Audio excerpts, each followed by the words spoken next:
Bonjour à tous, aujourd'hui je vous emmène pour une visite un peu spéciale. On va plonger au cœur du torse humain. On va explorer ensemble toute cette mécanique incroyable qui protège nos organes vitaux. Alors, quand on pense au tronc, on imagine souvent une simple boîte, n'est-ce pas?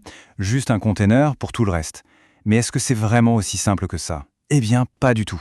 En réalité, c'est une véritable merveille d'ingénierie, une architecture hyper complexe. Et aujourd'hui, on va décortiquer tout ça ensemble. Alors, quel est le programme de notre visite? D'abord, on va cartographier le torse, se créer une sorte de plan. Ensuite, on s'intéressera à la cage thoracique, notre armure naturelle. Après ça, on verra le moteur de la respiration.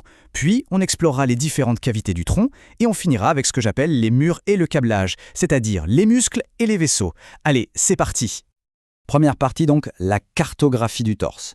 On va créer un plan du corps. Bon, avant de plonger à l'intérieur, la première chose à faire, c'est de se repérer, un peu comme des géographes. On va identifier les grandes régions, les points de repère importants, directement sur la surface du tronc. Alors pour commencer, le tronc, c'est en gros deux grandes régions. Tout en haut, on a le thorax. Imaginez une sorte de forteresse blindée avec les côtes qui protègent le cœur et les poumons. Juste en dessous, c'est l'abdomen, là où se trouve la majeure partie de notre système digestif.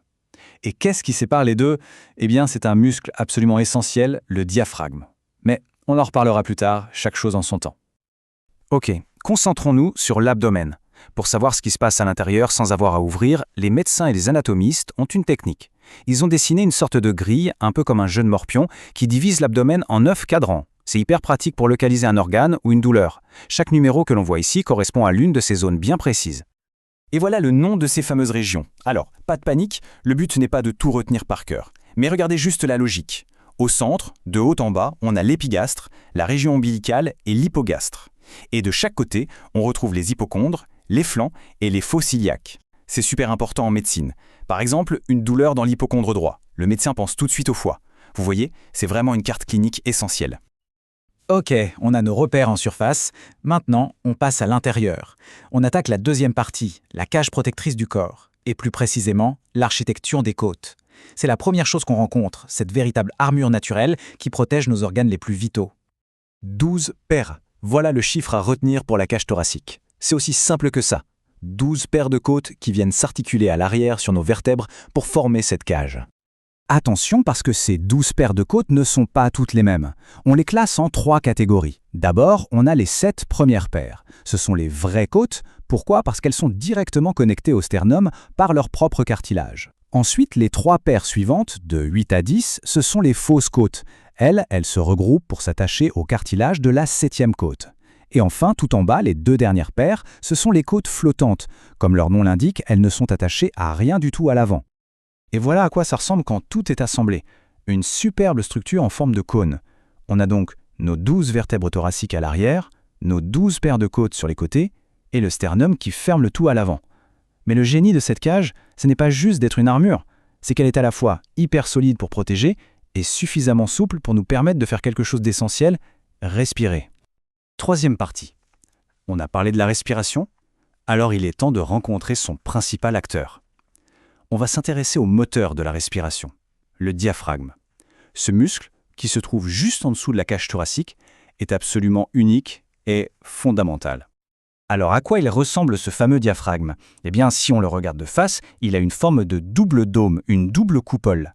D'ailleurs, la coupole de droite est un tout petit peu plus haute que celle de gauche. Pourquoi? Tout simplement pour faire de la place au foie qui est juste en dessous. C'est vraiment lui qui fait la séparation, le plancher du thorax et le plafond de l'abdomen.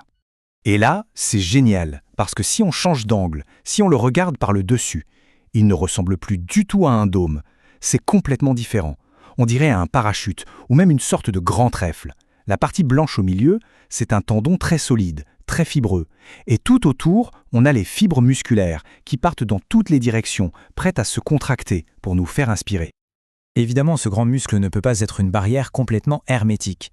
Il y a des choses qui doivent absolument passer entre le thorax et l'abdomen. Le diaphragme est donc percé de 3 grands orifices, de 3 passages. On a le hiatus aortique, pour l'aorte qui envoie le sang dans tout le corps.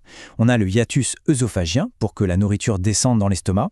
Et enfin le foramen de la veine cave, pour que le sang puisse remonter vers le cœur. Allez, 4e partie. On a vu le contenant, l'armature, il est temps d'explorer le contenu. On va plonger à l'intérieur des cavités du tronc pour voir les différents espaces et compartiments. Et on commence logiquement par la cavité thoracique. Au cœur du thorax, entre les deux poumons, il y a un espace hyper important qu'on appelle le médiastin. C'est là que se trouvent le cœur, les gros vaisseaux, la trachée, bref, beaucoup de monde. Et pour s'y retrouver, il existe deux grandes manières de le diviser, deux cartes si on veut. Il y a une classification clinique qui se base sur la trachée, et il y a une classification internationale, plus anatomique, qui prend le cœur comme référence. Au final, ça décrit la même chose, mais avec des points de repère différents. Et cette image, c'est une coupe vue de dessus, elle est parfaite pour visualiser tout ça. Imaginez qu'on regarde une tranche de notre thorax au niveau de la 4e vertèbre. On voit très bien les poumons de chaque côté, et au milieu, pile dans le médiastin, on peut voir l'œsophage, la trachée, l'aorte, tout est bien rangé, chaque chose à sa place. C'est une organisation au millimètre près. Ok, on redescend d'un étage, on passe sous le diaphragme. Dans l'abdomen aussi, tout est très bien organisé en compartiments. Le plus grand, c'est la cavité péritonéale. Pensez à un grand sac dans lequel flottent la plupart des organes digestifs. Ensuite, derrière ce sac, un peu caché, on a l'espace rétropéritonéal. C'est là qu'on trouve les reins. Et enfin, tout en bas, sous ce grand sac, on a l'espace sous-péritonéal qui va contenir la vessie et les organes reproducteurs. Et voilà notre dernière étape, la 5e partie. On va s'intéresser au mur et au câblage, c'est-à-dire tout le réseau de muscles, de nerfs et de vaisseaux sanguins qui tapissent les parois du tronc et qui font tourner toute la machine. Vous vous souvenez de nos côtes ? Eh bien, l'espace entre chaque côte n'est pas vide du tout. Au contraire, il est comblé par 3 couches de muscles superposés, les muscles intercostaux. On a l'externe, l'interne et le plus profond, l'intime. Ce sont eux qui, en se contractant et se relâchant, permettent à la cage thoracique de prendre de l'expansion quand on inspire. Et juste sous chaque côte, bien à l'abri, il y a un petit package très important, le paquet vasculo-nerveux. Il contient tout ce qu'il faut, une veine, une artère et un nerf. Et pour se souvenir de l'ordre dans lequel on les trouve, de haut en bas, il y a un moyen mnémotechnique tout simple que tous les étudiants en médecine connaissent. V-A-N, pour veine, artère, nerf. C'est super important de le savoir, notamment quand on doit faire une ponction. Et pour alimenter tout ça en sang, c'est un véritable réseau d'autoroutes. Regardez-moi cette complexité. Les artères qui irriguent les espaces entre les côtes viennent de 2 endroits. Celles de l'arrière partent directement de l'aorte, la plus grande autoroute du corps. Et celles de l'avant viennent d'une autre artère importante. Et le plus beau, c'est que ces 2 réseaux se rejoignent et se connectent pour s'assurer qu'absolument rien ne manque de sang. On termine avec la paroi de l'abdomen. Et là, c'est une autre stratégie. Contrairement au thorax, il n'y a pas d'os pour protéger. Alors comment ça tient ? Grâce à un corset de muscles surpuissant. On a plusieurs couches qui se superposent et s'entrecroisent. Il y a les grands droits, que tout le monde connaît sous le nom d'abdos, et sur les côtés, les obliques. Toute cette sangle musculaire, elle fait tout. Elle protège, elle soutient les organes, et elle nous donne une liberté de mouvement incroyable. Voilà, on arrive à la fin de notre tour. Alors, le tronc, une simple boîte ? Je crois qu'on a la réponse. C'est bien plus que ça. C'est une incroyable symphonie d'os, de muscles, d'espace, où tout fonctionne en parfaite harmonie. Chaque pièce du puzzle a sa place, son rôle. C'est une mécanique de précision absolument fascinante. Et ça laisse songeur, non ? On se demande quelles autres merveilles d'architecture comme celle-ci notre corps peut bien nous cacher.